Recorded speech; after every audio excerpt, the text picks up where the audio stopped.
እንደ ወንጀለኛ በየጣቢያው መዞርም የለብኝም። ገባሽ? ስለዚህ ያንን ነገር ደግሞ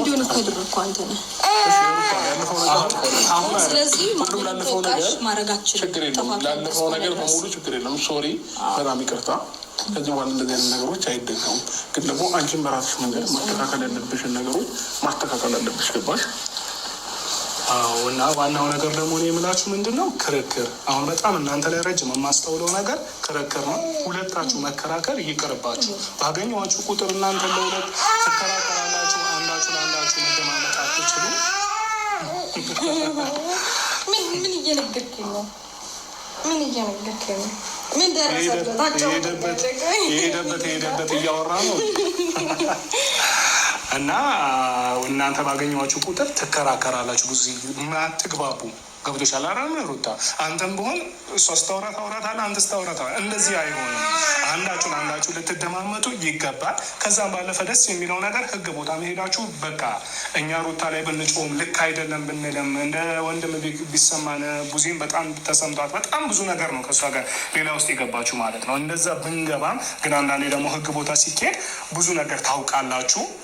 ያላወቀችውን ነገር ታውቃለች፣ አንተም ያላወቀውን ነገር ታውቃለህ። የልጅህን መብት ተሰጥቷል፣ እሷም የልጇን መብት ተሰጥቷታል። ስለዛ ሁለታችሁን በመብታችሁ መጠቀም ነው እንጂ እና ደግሞ ሩታዬ እሱ ያለሽ አሁን ምንድን ነው የሆነ ሰው ሲኖር አንዳንድ ጊዜ እኔም አሁን እንግዲያው የሆነ ሰዓት ላይ ተሻል እዚህ ቤት ድንገት መጥቼ እንግዲያው ሰው አገኘው የሆነ አጉል ጭቅጭቅ ውስጥ ገብተን ሌላ ውስጥ ነው የገባ ነው ገብቶሻል። ከእነሱ ጋር ለመግባባት ምናምን ተፈጠረ።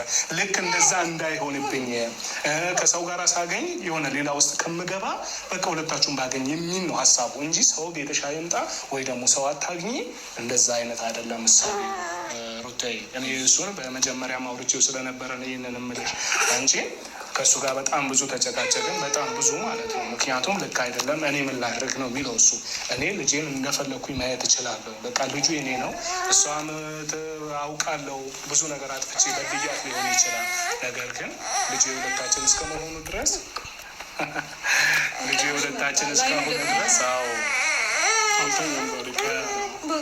አስተኛለሁ።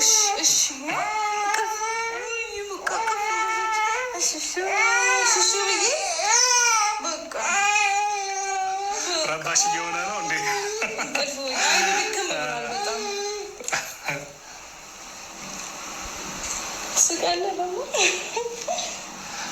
እና የሚያምርባችሁ ይሄ ነው። ልጃችሁን ተስማምታችሁ ማሳደጋችሁ ነው ደስ የሚለው። በፍቅር ስትሆኑ ይህ ልጅም ደስ እያለ ያድጋል እና ደግሞ ፍቅር ይኖረዋል። ፍቅር ከእናንተ ነው የሚማረው። ልጇቸኋላ ያው እንዳወራ ራሱን ያልፈለገው እንዳወራ አልፈለገም መሰለኝ። ያቋርጠኛል። ምን ፈልገህ ነው አንተ? ማነህ? ደስ አለ እንዲህ ወደ ቤት ስለመጣ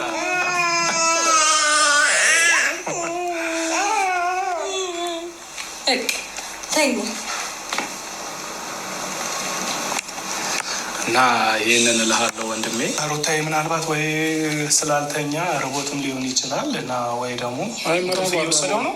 እንቅልፍ እየወሰደው ከሆነ በቃ አስተኛው እና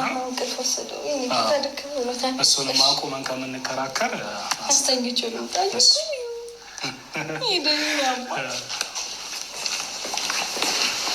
እና ወንድሜ ያው ገብተዋል። ብዙ ታውረድ አልፈሃል። ብዙ ነገር ውስጥ ገብተሃል። ብዙ ነገር ሆኗል። ገባ? ያንንም ሁሉ ይህንን ዋጋ የምትከፍለው ለማን ነው? ለልጅ ስትል ነው። ገባ? ለልጅ ደግሞ ከሆነ ምንም አይነት ነገር ችግር ቢመጣ ምንም አይነት ነገር መወጣት ስላለብን አንዳንድ ነገሮችን በትዕግስት ማለፍ ገብቷል። አለም ሴት ልጅ ናት። እሷ ይሰማታል፣ ብዙ ነገር ያበሳጫታል። በቃ አመጣ ልጇን ወልዳለች። ልጇን 9 ወር በሙሉ ተሸክማለች። ገባ? ይህንን አንተ ልትረዳ የሚገባው እንደ ወንድ ልጅ በስነ ስርዓት ልትረዳት ይገባልና ከዛሬ በኋላ ይቅር ስትይ አንቺ አይምሮሽን ጤነኛ ለማድረግ ነገ ለልጅሽ ይቅርታን እያስተማርሽ ነው ማለት ነው። አንተም ብትሆን ልክ እንደዛው ይቅርታ መባል የሆነ እንትን መዋረድ አለ። አሁን አንተ ይቅርታ ስትጠይቃት የተዋረድክ አይምሰልህ። ምክንያቱም መዋረድ አይደለም። ይቅርታ የሚጠይቅ ልብ በጣም ጀግና ልብ ነው። ገብቶሃል አይደለም? አንዳንድ ያው ወንድ ልጅ እንዴት እኔ ይቅርታ ጠይቃለሁ ምናምን አይደለም። ይቅርታ እኛ ያስተማረን ክርስቶስ ነው ይቅርታ። ገባ? ስለዛ አንተ አጥፍተህባታልና ይቅርታ በላት። ሩታዬም ይቅርታውን እንደምትቀበይ ሙሉ ተስፋ አለኝ እና ይቅርታ ብትላት ደስ ይለኛል። አለፈቃድሽ ልጅሽንም በመውሰዴ አንቺንም ስላንከራተትኩሽ በጣም ይቅርታ። ከዛም በፊት የጠፋሁብሽ ነገር ካለ በጣም ሶሪ። በሰላማዊ መንገድ ልጃችንን ለማሳደግ እኔ እስማማለሁ፣ ችግር የለብኝም። ያገናኘን ነገር እሱ ስለሆነ ማለት ነው። እና ምናልባት የማይሆንም ቃል አተናግሬሽ ከሆነ ምናልባት አንቺን የማይወክልም ቃል ተናግሬ ከሆነ በዛ ሳምንት በጣም ይቅርታ እና እነዚህ አይነት ስህተቶች አይደገሙም።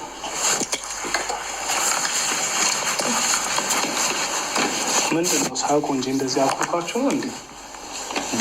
ሰው ይቅር ለእግዚአብሔር ሲባል ደስ እያለው ነው እንጂ ሁለታችሁን ፊታችሁን እንደዚህ ዘፍዝፋችሁት ፍጹም አይሆንም።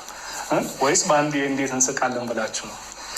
እና ይቅር ስለተባባላችሁ በጣም አመሰግናለሁኝ። በጣም አክብራሽኝ ሩታዬም እኔ እንጃ እኔ ከጅምርም ጀምሮ በጣም ወድሻለሁኝ።